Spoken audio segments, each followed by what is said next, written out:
विद्यालय में ऐसे उपकरणों का होना चाहिए, जैसे सूखी लकड़ी होनी चाहिए, ताकि वहाँ पर अगर किसी को अचानक करंट लग गया, कई बार बच्चे स्विच ऑन करते हैं लेकिन कई बार उसमें ऐसे फाल्ट होते हैं कि बंद स्विच बोर्ड में भी बच्चों को करंट लग जाती है। तो सूखी लकड़ियाँ भी होनी आवश्यक है ताकि उससे हम बच्चों को अलग कर सकें। इसके अलावा अगर अचानक ऐसी दुर्घटना घट ही जाए तो हमको क्या करना चाहिए? अगर ऐसी दुर्घटना अचानक घट जाए तो हमको सर्वप्रथम बच्चों को सुरक्षित करना बहुत जरूरी है। बच्चों को हमको ऐसी जगह पर लेकर जाना चाहिए जहाँ पर वो सुरक्षित रह सके। नंगी तार या जो खुली तार जो गिरी हुई है उससे हमको हटाकर ऐसे स्थान पर ले जाएं जिसमें पूरे विद्यालय के सभी लोगों का सहयोग के द्वारा हम ये सब कार्य को कर सकते हैं।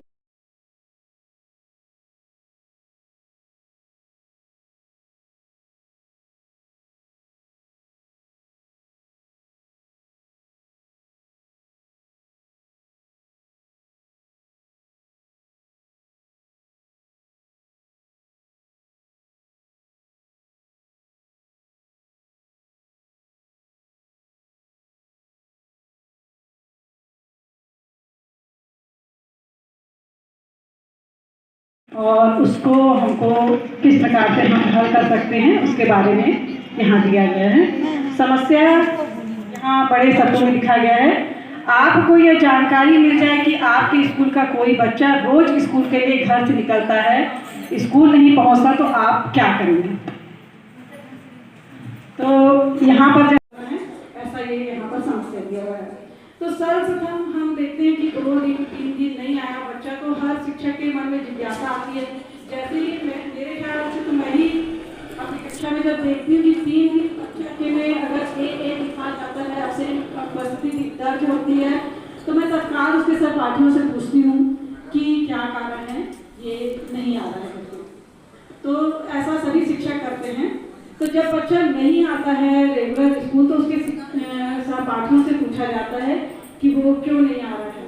तो जब हमको पता चलता है कि वो तो स्कूल के लिए निकला है लेकिन स्कूल नहीं आया है, तो हमको क्या करना है? उसके सहपाठियों से उसके कारण को जानने का प्रयास करेंगे कि वो क्या करता है। कई बार बच्चे जो छोटे बच्चे होते हैं, यहाँ पर मैं बच्चों का कुछ चित्र भी बताई हूँ कि बच्चे बहुत मासूम होते हैं, उनको खेल कूद बहुत पसंद होता है। स्कूल का वातावरण में वो बंधे नहीं रहना चाहते हैं, उन लोग अपनी मौज मस्ती की दुनिया में बाहरी वातावरण में खेल कूद के द्वारा अपना मनोरंजन करके टाइम पास करके वापस घर पे जब स्कूल के जाते हैं तब वो समय पहुँच जाते हैं, देखने के लिए मिलता है। तो कुछ बच्चे खेल कूद में लगे रहते हैं, कुछ बच्चे जब मौसमी फल हुए रहते हैं तो उसको तोड़ने में लगे रहते हैं, अपना निशाना का प्रदर्शन वहाँ पे करते हैं। कुछ बच्चे गलत संगतों में पढ़कर व्यसन आदि करने लग जाते हैं। कुछ बच्चे जो अच्छे घर के होते हैं उन लोग पैसे जीत वाले खेल खेलते हैं और ताश वगैरह खेलते हैं जिससे उनको आमदनी हो जाए और उसका प्रयोग वो अन्य कार्यों में कर सकें। कुछ बच्चे जिनके स्कूल के आसपास तालाब होता है, नदी होता है, तो वो वहाँ पर पहुँचकर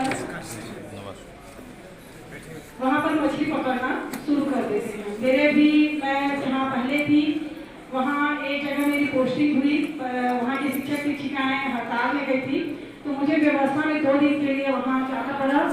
और बच्चे लोग मैडम हम जा रहे हैं थोड़ा बाहर ऐसे करके, क्योंकि वहाँ पे वाशरूम उस समय उपलब्ध नहीं था, तो वो पता चला कि पीछे में जाते हैं और वो अपने कपड़े उतार लेते हैं और तालाब में डूब के वे मछली पकड़ते थे।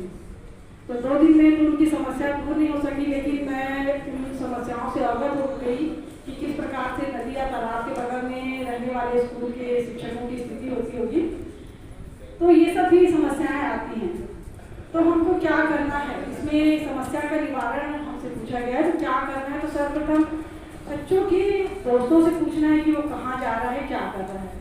उसके बाद उस कहाँ जाता है, क्या करता है, तो इस समस्या से हम कब उबर सकते हैं।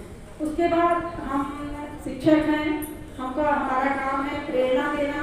अपने विद्यालय में हर बच्चा हमारा महत्वपूर्ण है, तो हमको हर बच्चे को प्रेरित करने के लिए जो सबसे अधिक जो महीने में अधिक बार आ रहा है या साल भर में सबसे अच्छे तरीके से विद्यालय आया है, तो हम उसको क्या कर सकते हैं, पुरस्कृत करके उसको हम प्रेरित कर सकते हैं अन्य बालकों को कि देखो ये सबसे ज़्यादा आया है, उसको पुरस्कार मिल रहा है। ये कार्य हम प्रतिमाह भी कर सकते हैं, नहीं कर सकते प्रतिमाह तो हम हर राष्ट्रीय कार्यक्रमों में कर सकते हैं, है ना।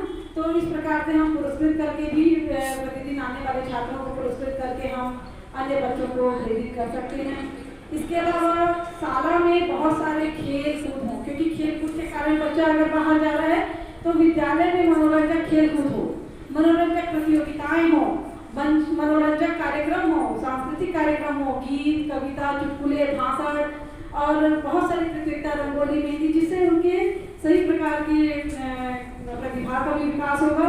साथ ही साथ उनको विद्यालय आने में बहुत मनोरंजन लगेगा और वो जो बच्चा विद्यालय नहीं आता है वो भी देखने के लिए आएगा कि अच्छा आज स्कूल में ये प्रोग्राम हो रहा है, चलो देखते हैं कैसा है। अगर उसमें संबंधित कोई प्रतिभा है तो उसको प्रेरित करके हम उसमें उसको पार्टिसिपेट भी करा सकते हैं, जिससे वह प्रतिदिन आने के लिए प्रेरित होगा।